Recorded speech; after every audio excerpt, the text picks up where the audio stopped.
Hi, this is Billy D. If you enjoy this podcast, please like and subscribe. Let's grow NAIA basketball. Thank you. Cascade Hoops Talk, bringing the world NAIA basketball one podcast at a time.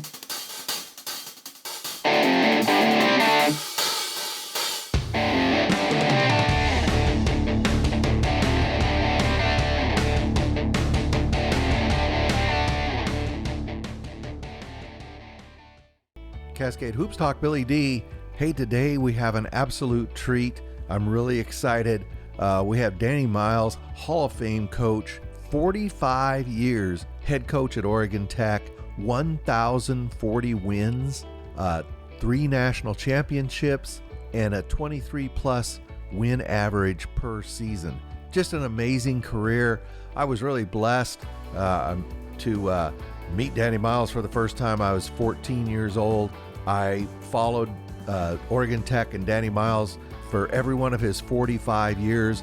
When I moved away from my hometown in my 20s, I began following him all over the Northwest, made every road game. It's just been a huge part of my life following Oregon Tech basketball. And a lot of you people already know that.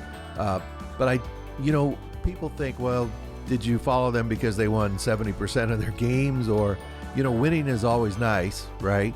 But the reason I became an Oregon Tech fan and stayed an Oregon Tech fan, even as I moved off into adulthood and moved for work, etc., was not that they won games, but how they won games and how they conducted themselves. And it always made me proud to walk into a gym and wear my Oregon Tech coat or shirt and be an Oregon Tech fan. That's the kind of program that it is. Danny Miles is a man I have tremendous respect for. A lot of people have tremendous respect for. He's living down in the Rogue Valley near Southern Oregon. So I headed down to Southern Oregon and I met him there. And he was very gracious and gave me access for almost an hour. And I really thank him. I hope you enjoy it. This is a very special treat. Hall of Fame coach, 45 years at Oregon Tech, Danny Miles. Cascade Hoops Talk, Billy D. Real honor today. I'm sitting here with Danny Miles, a man I watched all through my childhood coaching basketball, well into my adulthood, and I'm sitting here interviewing you. I think it's really, really great. Thank you for giving me the time today. Oh, I love it, and thanks for asking me. Danny, let's just start with you. You won 1,040 games, 45 years. When you look back, does it seem like a dream? Yeah, in a lot of ways. I told Mike Pazan, my longtime assistant, a great friend, and it was after our third championship, and I said, we're not going to enjoy this as much as we will probably down the road, and it was at one time we won 5 in 2004. We'd won 5 straight games in that tournament. And the next year in 2005, we won the first 3 and ended up losing to Walsh College in the semis, and they had the 7-foot first-round draft pick. But to win 8 in a row and win 3 championships and stuff is I never imagined that. I was hoping to maybe win 300, 400 games and have a nice career and win a couple of conference championships, maybe go to the nationals once or twice or something like that at this level. And that had been a really good year. But it's pretty nice looking back and seeing what the kids accomplished. Well, I want to ask you all about that. Let me check real quick. I want to make sure you have a green light. I have a green light. Okay. I got the green. Yeah, okay. Mine's green. Yeah. Sorry for that. Yeah. But it'd be terrible to do this whole thing and find out the mics went out. Yeah. So you grew up in Medford. We're over here at Southern Oregon. You grew up in the Rogue Valley. Medford High, back then there wasn't split. Long athletic tradition. I think you were the 1963 Athlete of the Year at the school.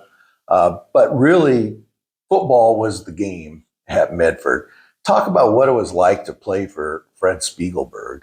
Well, I was really lucky growing up a town of about 11,000. There was 3 towns in Southern Oregon, Grants Pass, Medford, and Marshfield, or Coos Bay, that had a great football program back at that time. And big schools. We had 450 in our class, so that big schools. And I Medford in when I was a freshman, Medford had won the football, basketball, and baseball state championship, and we came real close. We won the football and we're undefeated. Only gave up 20 points all season, and we were rated third in the nation. On the Williams poll, which was Valdosta, Georgia, Missouri, and Ohio, and then us. But we had a great defensive team. And during my high school career, I played with 3 guys played in the NFL: Bill Inyard, and Scott Eaton, the New York Giants, and George Dames. But in Fosbury was in our school, high jumper, and had some really terrific athletes. And it was a lot of fun playing. Spiegelberg was a great guy, great coach. He had the great ability to, if you see you in the off season or down the road 10 years, he treated you like you're the only guy that's ever played for him. He had just great charisma that way. But I always look back. I was so fortunate growing up in Medford. In fact, I looked the other day from 5th grade on. I played in 69 football games. We went 64-5, and that was weird. I mean, that doesn't happen. It's not realistic. Exactly.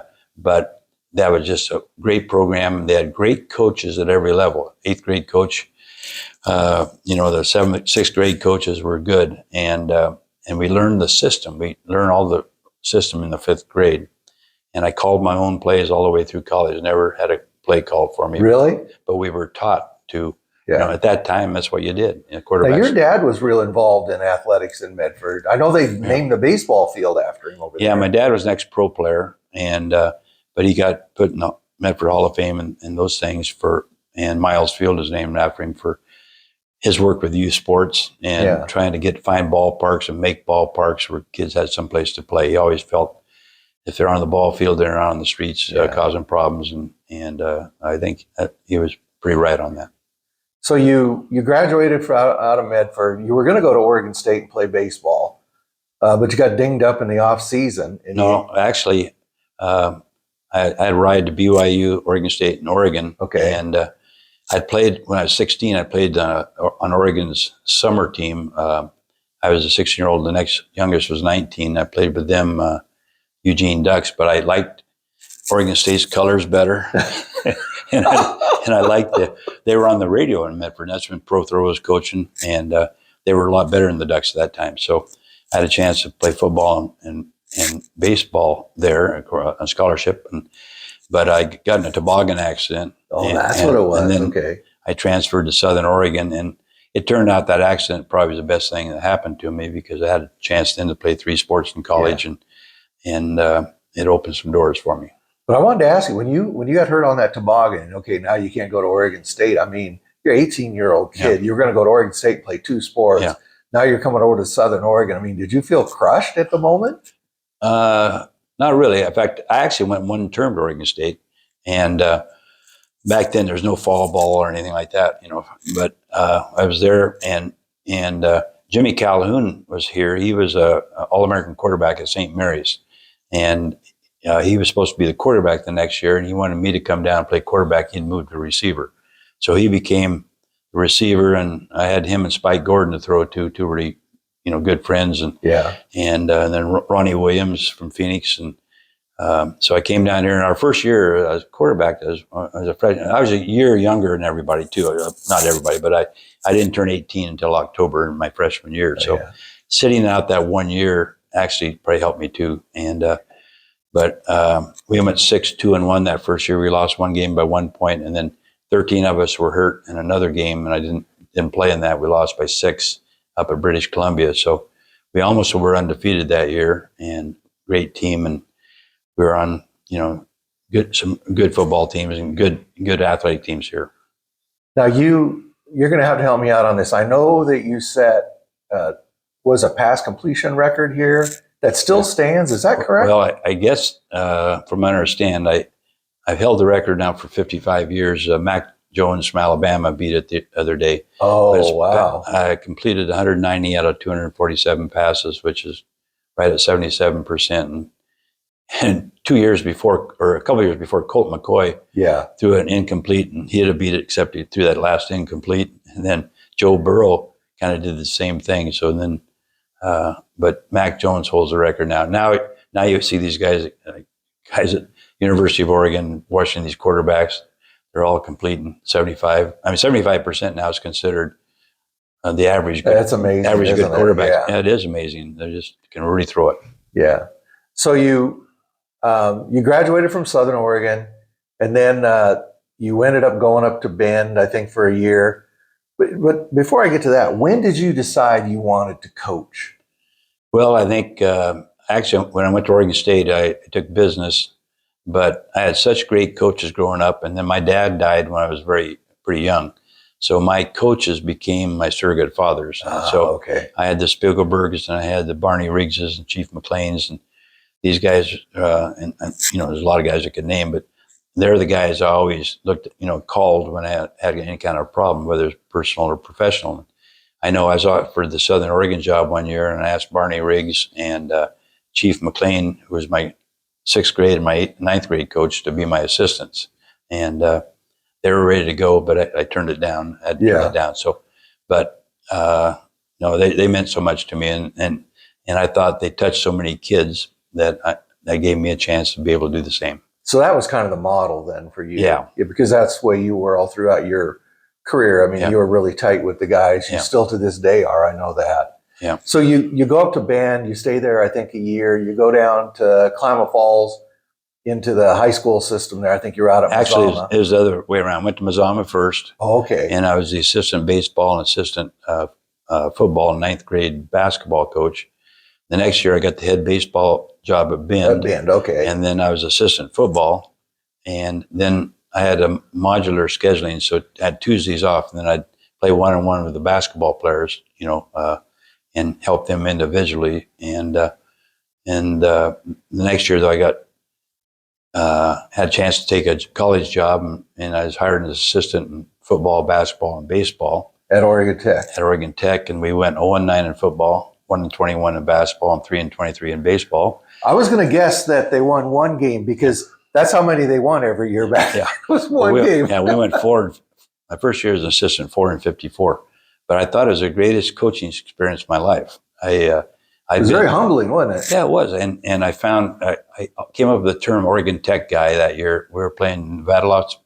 We played at UNLV, if you can believe it, Nevada Reno.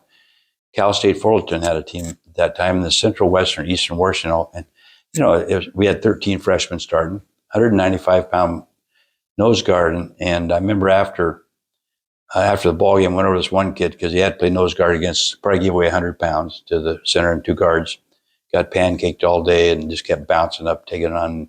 He was bleeding from the face. He was just rummy. And he came over and apologized to me that he didn't play better. And I thought, well, that's an Oregon Tech guy right there. And that's the way I was going to recruit. I was going to get those kids that maybe they were 8 out of 10 instead of a 9 out of 10, but they had a great heart. And all my coaching career, I made a few mistakes. There's some guys I brought in that I thought we could turn into one, but that was a really important year for me because I got to see it from the other side. And great. And I always said I could have coached John Wood, and that wouldn't have helped me because, it helped you. But if you're always in a winning situation, it got to be not even fun in high school. We win all the time. We go to dance afterwards, and the kids, it's no big deal, and it's fun to be on the other end of it, but not quite as far as we were then. Right. But it was a great experience. You went to work for Partlow. You were the assistant for Jim. Yeah. He actually had a very good coaching career. He had some good teams at Oregon Tech as well. I think he'd lost his drive a little bit. But how in the world did he get Mel Ferris, who was all PIL, to come to Oregon Tech? Well, Mel was from Jefferson High School and really a great. He averaged 28 for us that year when we won one game. And the next year for me, he averaged 22, and we won 11 that first year. But he, he had sweet Sammy Smith, and he was a great player. But he used to rebound and sit down in the key down there, wait for guys to come back. And I never.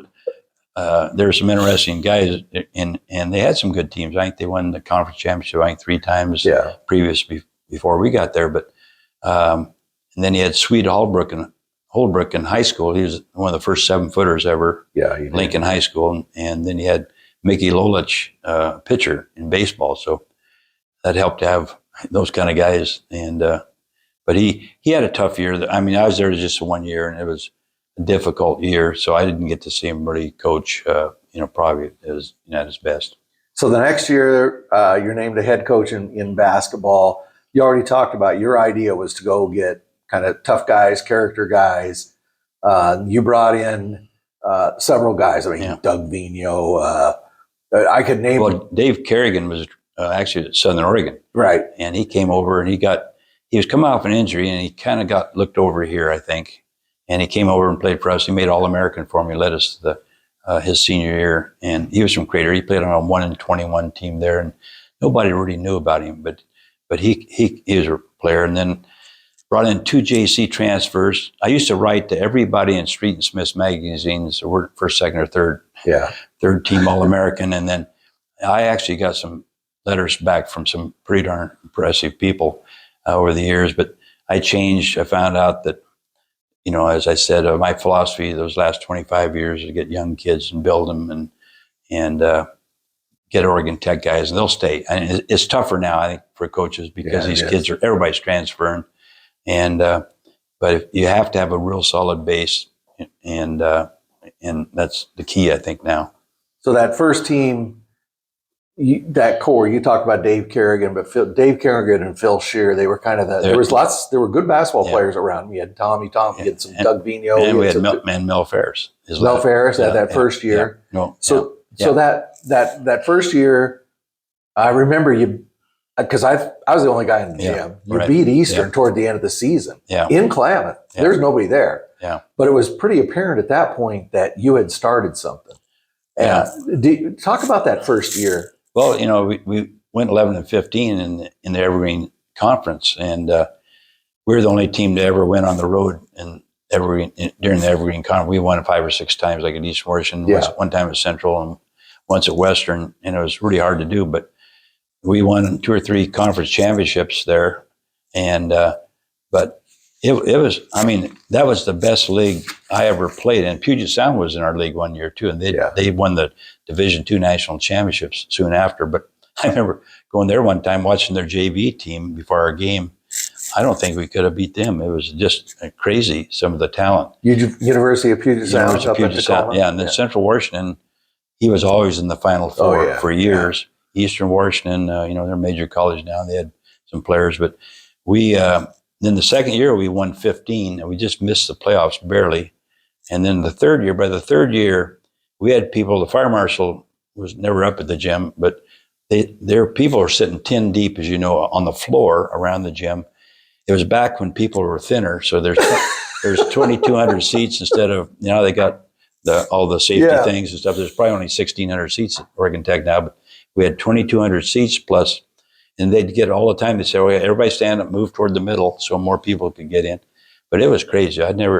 We probably had 2,600 in there in standing room only. And again, I think it's a lot more fun playing in front of 2,600 in that kind of a gym than it is playing 2,600 with 10,000 seats, and so. But by the fourth year, we had it going. But I want to go back to that year, that third year, because you talked about the fire marshal. Because this is the game to me. The third year, you were undefeated except for a loss up in Cheney. Eastern had beat you. We were 19-1. And Eastern was coming down. Yeah. Now, I remember, I'm a lifelong Klamath guy. Yeah. In town, there was 2 schools of thought. Yeah. Oregon Tech's going to get it handed to them and go back into obscurity. Yeah. Or Danny Miles is the real deal. Yeah. And that place, I've never seen it that before or since that crowded. Yeah. It was 155 degrees. Of course, you love a hot gym, but it was hot in there. And you ended up beating them in overtime. And Danny, do you remember that game? Oh, you bet. And I mean, talk about the crowd. We used to really salt the popcorn, so they buy more drinks. But it was it was a great. I think was it double overtime or something? I know it was an overtime game. Yeah. But they had a big 6'9", Dave Hayden, 6'9" center, about 240, and Herb McKeechin guarded him at 6'3". Well, Herb told me he's only 6'3", 165. We listed him at 6'5". Right.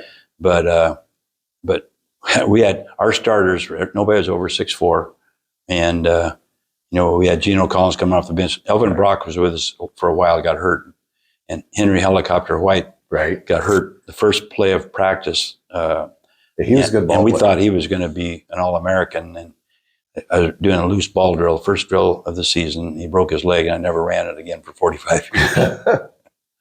Yeah. But I always say, I always say to people that night in Klamath Falls, that game against Eastern that you won in overtime, that was the night Hustlin Owl basketball was born. Yeah. Because the town had never embraced Oregon Tech basketball up to that point. No. And then the town just embraced Oregon Tech basketball. And like you say, from that point on, it was shoehorn every night in there. It was, the nice thing about Oregon Tech is we're isolated over there. And so it's a long ways to go to watch the Beavers or the Ducks. Yeah. And, so it became the show in town, and it was a fun place to go. I had several opportunities to go other places, and then I'd analyze it, and why would I want to leave this? And great people, and the weather gets a little cold. That's why I'm moving over here now.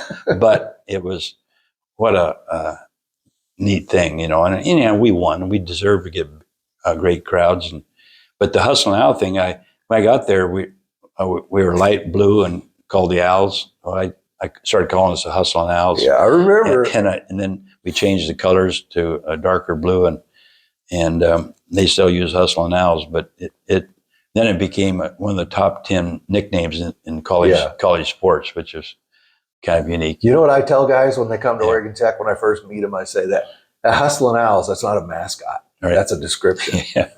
Because in the and I remember people around town, and Tommy Tompkins really was the guy who started that. Yeah. But I remember people around town were going, man, you got to go up and see these Hustlin' Owls. And you must have heard that a couple of times. Yeah. And you grasped right onto it, didn't you?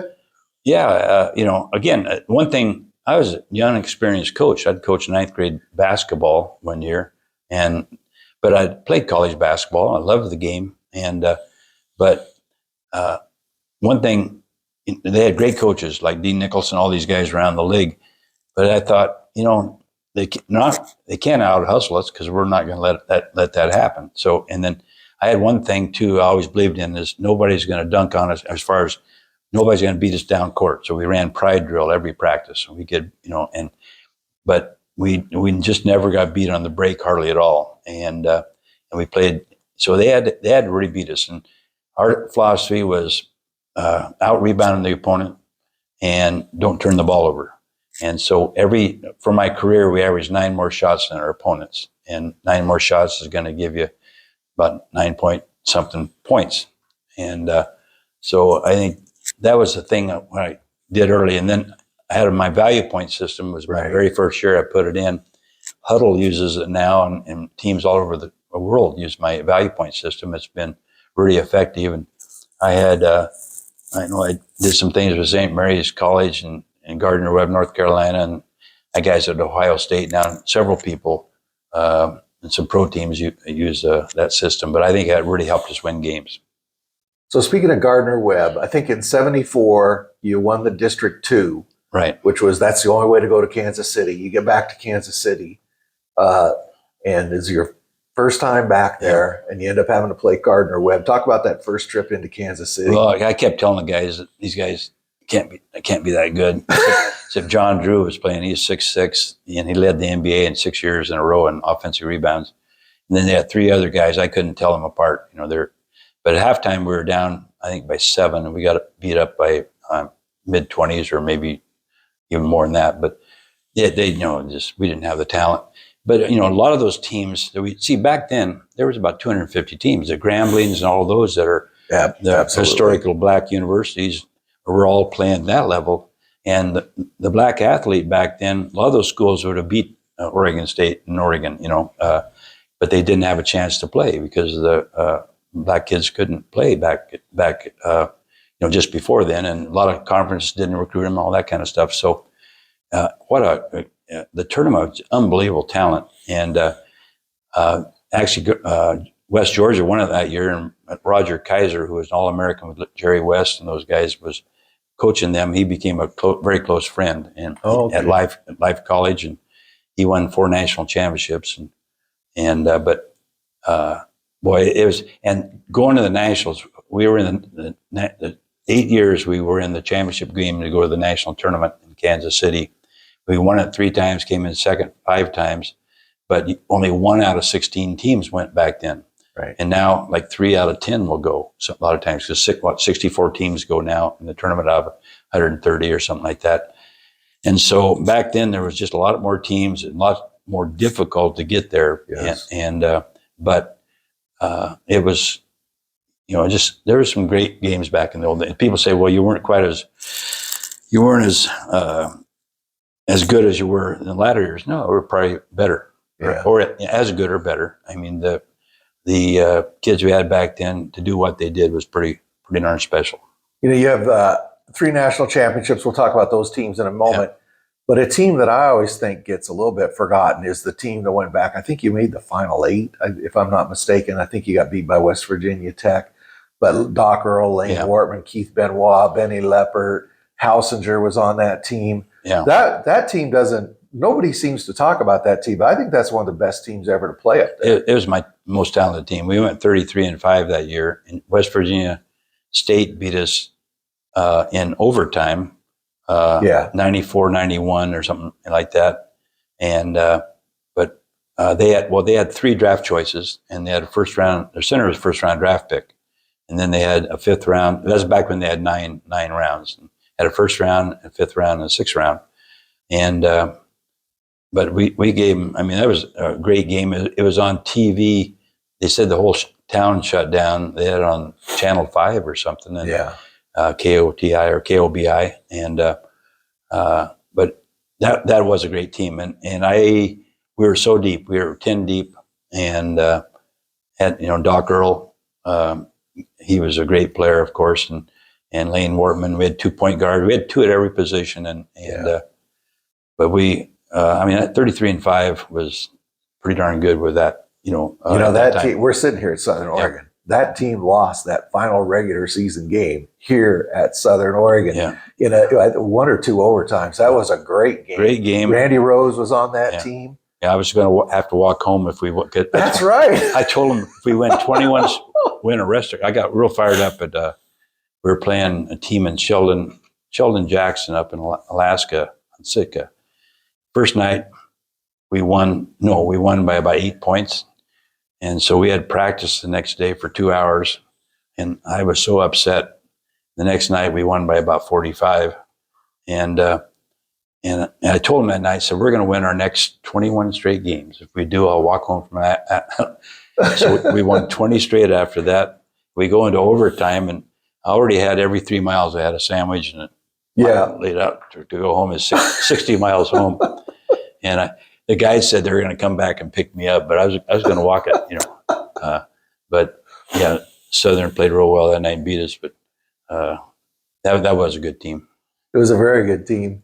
So then let's kind of fast forward. Just in 1998, you have Saif Abdur-Rahim, I think you know how to pronounce it, one of the better basketball players ever to play at Oregon Tech. You get to the final game in the NAIA championship. That was your first time to the finals. You fall to Bethel. Rico Swanson hits that shot with 1.7 points to go, seconds to go. 2.2. 2.2, okay. And then the pass to Bobby Thompson gets knocked out of bounds. He couldn't get a shot. But what went through your mind when you lost that game? Did you feel like you'd lost that opportunity? It's so hard to reach that championship game. The semifinal game, we had to play Northwest Nazarene, and they were the home team. They were the home team in Idaho, and they'd beaten us 17-19 during the season. And I remember getting pretty fired up at halftime, and I told them not to be satisfied. Don't be satisfied. You made it to the Final Four, right? And we came out and won that sucker. And then coming back the next day, we were down 17 to Bethel, in the second half, and we got back and we had the ball with tie ball game, and Kevin Carlson, who was as good a guard as there was in the country, drove the lane, got stripped, and I thought he got fouled, but it was one of those things that it just happens sometimes. And Rico Swanson, who's 3-time All-American, he goes down, and we held him 3 for 13 for the game, and he hits a jump shot over Josh Woodson, who's a great defender, and tough shot. He knocks it down. They beat us, but they had a great team, and our kids were lucky to get into we're like the 25th seed or something like that. And the thing I was real proud about, we were the lowest seed to ever win the national championship, number 16. We were the third lowest seed to ever win it, number 11. And so we had some teams that were underdogs that, played well. After that, you beat George Fox. For the next 10 years or so, you had a pretty good run. That Lane Wortman team was in that. Yeah. But then about, I don't know, in the early 80s or mid 80s, the team went through a metamorphosis. Before we started, you were talking about starting going with more 4-year guys, red shirting. Right. There was talk about that, because you had tons of JC guys, a lot of guys from Mississippi, some amazing athletes. Yeah. Well, I just, actually, it's kind of funny. Starting my 21st year, I'd coached 20 years, so I decided I'm going to run that Loyola stuff, that fast break thing. Yeah. That I forget the coach's name now, but he was scoring Westfall. Westhead. Yeah. Westfall was another guy, but as the teams are scoring 115 points, so we're going to do that, and we're also going to move our bench down at the other end and just change things up a little bit and go this new style, start recruiting freshmen, all this stuff. Well, that team, we came over to a tournament here at Sauk. We played a very good team like Western Washington, and they beat us 116 to 110. And then we played Southern Oregon the next night, and we'd always had great success against them. They beat us 118 to 112 or something. And I went home, moved the bench back, and we went back to, I couldn't stand giving up layups. And the other thing, what I found out was it's kind of like the run and shoot in football. If you're going to beat a team by 20, you'll beat them by 40 in this system, Right. And so you're going to be, and the coach said, you just keep going no matter you're beating team by 70, 80 point. And you don't want to do that. It's just, and nobody does it now because of that. I think there's one team in Iowa that does it. They score 100 and some points. But it was a situation, you're just going to double what you beat a team or maybe double what you lose to a team. And you're going to get some teams because they can't handle the pressure. But I got out of that real quick because sportsmanship-wise, you were going to look like the biggest horse's tail in the world if you're beating somebody like 40 points. So let's talk about the championship team. So 2004, you have Kevin Baker and supporting cast. You go down to Branson now, and you win that first national championship. Well, that team, Kevin is from Boardman, Oregon, and then Alex Carlson from Culver, Oregon. That's pretty impressive. Both 1A schools. Yeah. And then we had Lavelle Hessia from Mazama, Mike Nunes from Henley. So we're talking about small schools, and I used to call them the Rimrock Savages, like Joe Sheffield called them. You get kids from this side of the mountain, they want to come to Oregon Tech. It's a big deal for them. You get the kids from the Beaverton area and up in that, Oregon Tech, it's way down Southern Oregon, all that kind of stuff. But we got these kids, but we have 3 of our top 8 guys are from Klamath Falls, Henley and Mazama. And so we're 16th seed. We play the 17th seed in the first round, Dominican from California, which we weren't real excited about it. You don't like to go all the way out there and play a team next to you. And they're a really well-coached, good team. We're down 1 with an 84% foul shooter shooting for them with 6 seconds to go. He misses the front end in a 1-on-1. We come down. Baker goes up with a jumper from about 25 feet, and we go, oh, no. And even the guys sitting by us from Corbin, two coaches, I swear the ball curved. and it goes in. We win the game. In fact, they even got a shot at the buzzer, almost made it. But we got by that game. And they say in the 5 games, you're going to always have a game. You're going to have a luck out a little bit.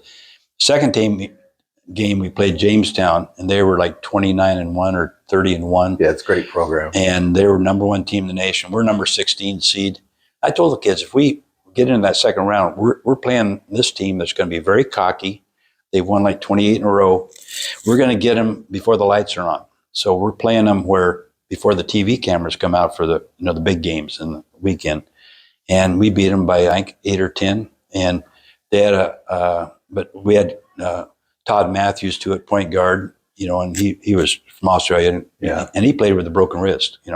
He played that game with a broken wrist and didn't shoot. In fact, he was first team going in. They said in the tournament, he ended up third team because he couldn't shoot, but he could pass. And so we win that thing, and then we go beat 3 other very good teams. We beat Bellevue, Nebraska in the championship game, and we went, I think, something like we averaged. Well, we shot 48% from the 3, and we made it about, I think, 12 threes a game in that tournament. So we shot it well. And that was the difference. Yeah. And then in 2008, Ryan Feige, basically a broken leg. I mean, his knee is just torn up. He gets hurt in game 2 in the first 10 minutes, and he broke his kneecap.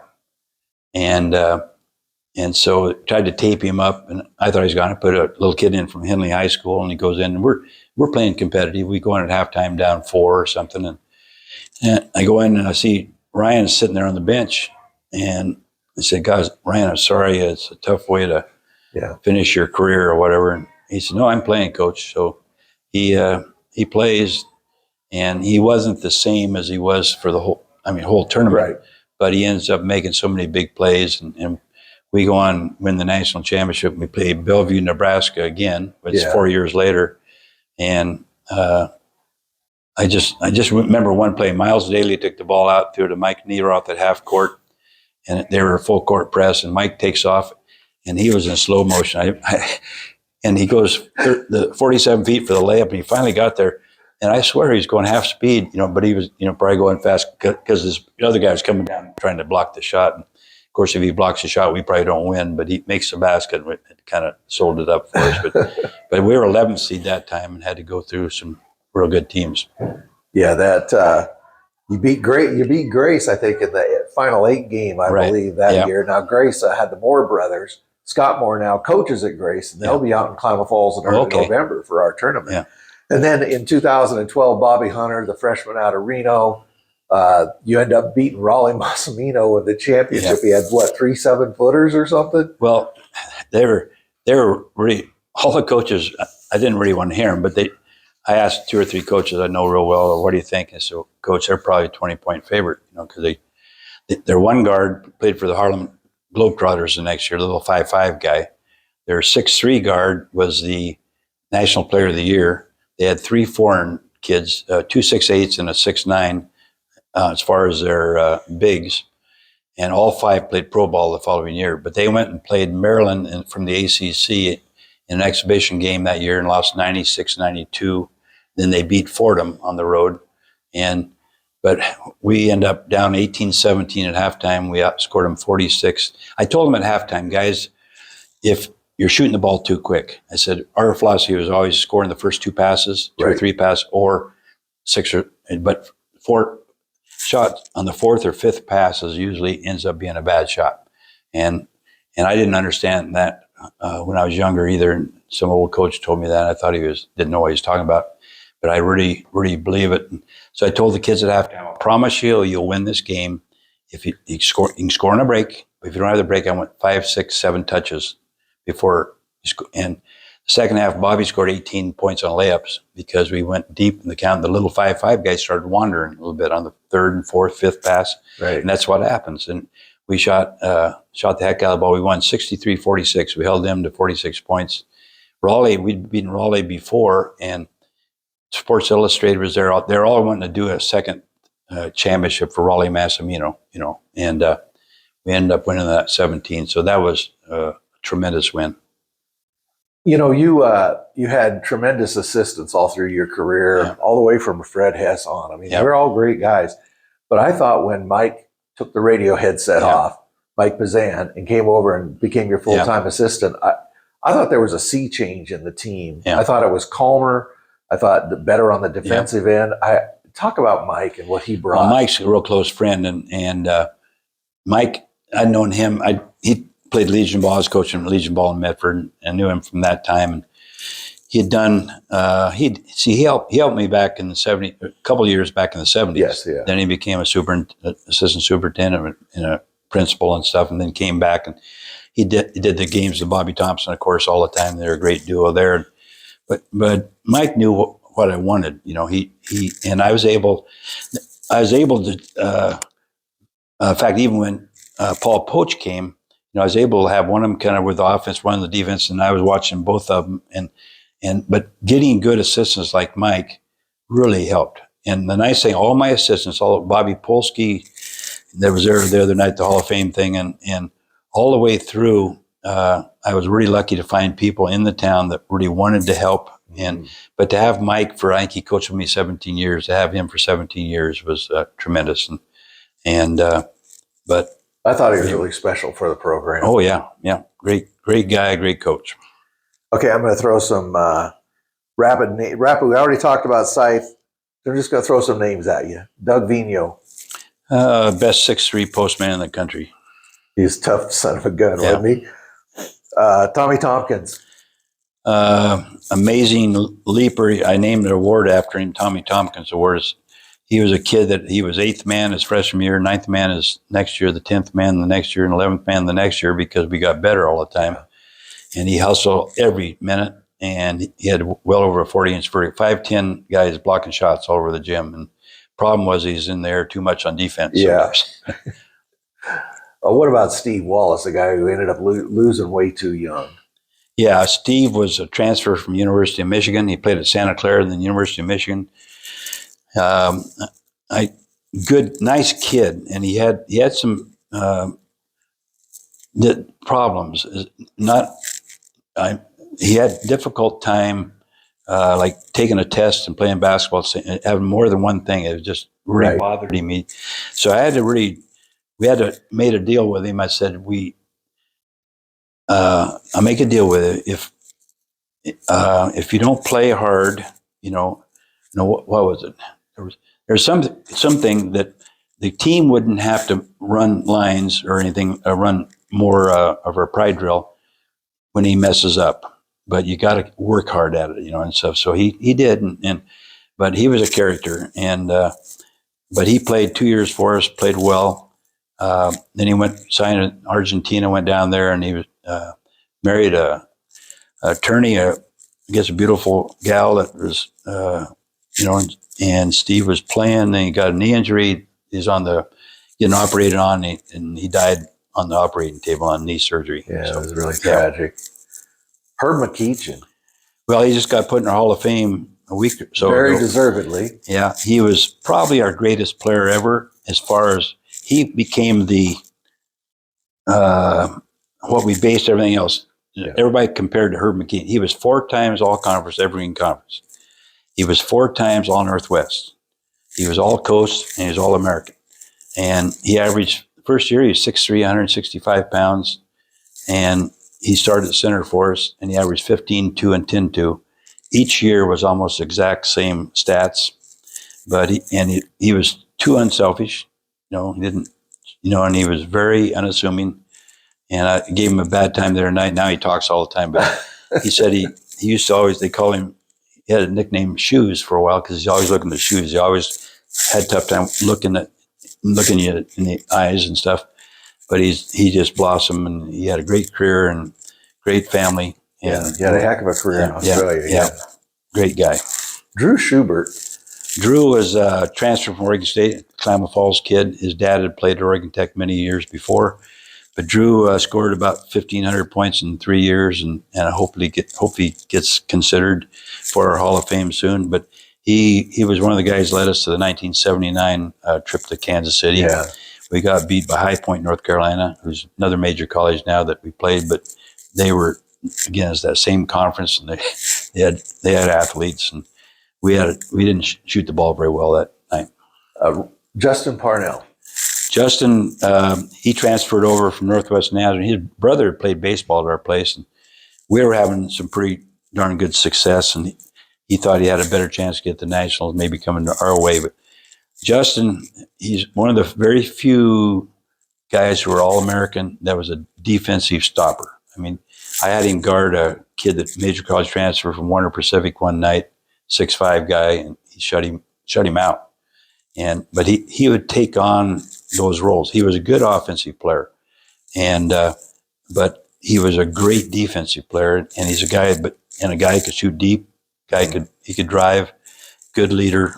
But his success he's having now as a coach just continues on the type of player he was. Yeah, absolutely. Yeah. So a guy that I had tremendous respect for, I don't think he ever got the credit he deserved. A close friend of yours, Ross Carriaga. Yeah, Ross was a real good friend. We coached football together for several years, and had a lot of fun. You know, there were some tough times. You know, 0-9 that first year, and there was about a 3-year period there. It was 1-8 or 2-7. You know, and then it started getting turned around. But Ross was a great competitor. I had a couple of brothers tell me the other day that if it wasn't for Ross and I, that they wouldn't have stayed there. It was tough. And our head coach there was Neil Garrett, one of the finest men I've ever known. He didn't have the talent, you know, that other teams had, and it was very tough at that time getting any talent to Oregon Tech. I always thought Oregon Tech, like in football, their first 15 were as good as any 15 in the conference, but they just could not get 45 guys like that you need in football, and so that was one of the hard things. And lastly, the people of Klamath Falls. Well, it's I was at there's a food drive, and I saw where Medford had X pounds of food that they raised.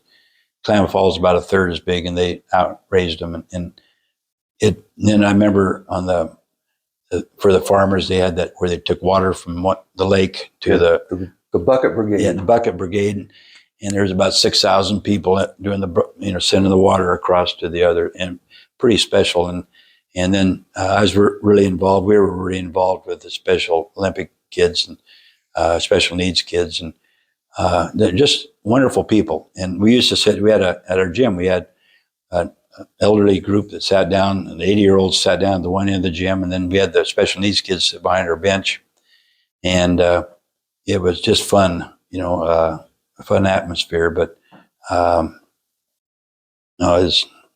like I said, Ross was a good friend, and we lost him way too early. Yeah, I agree. Yeah.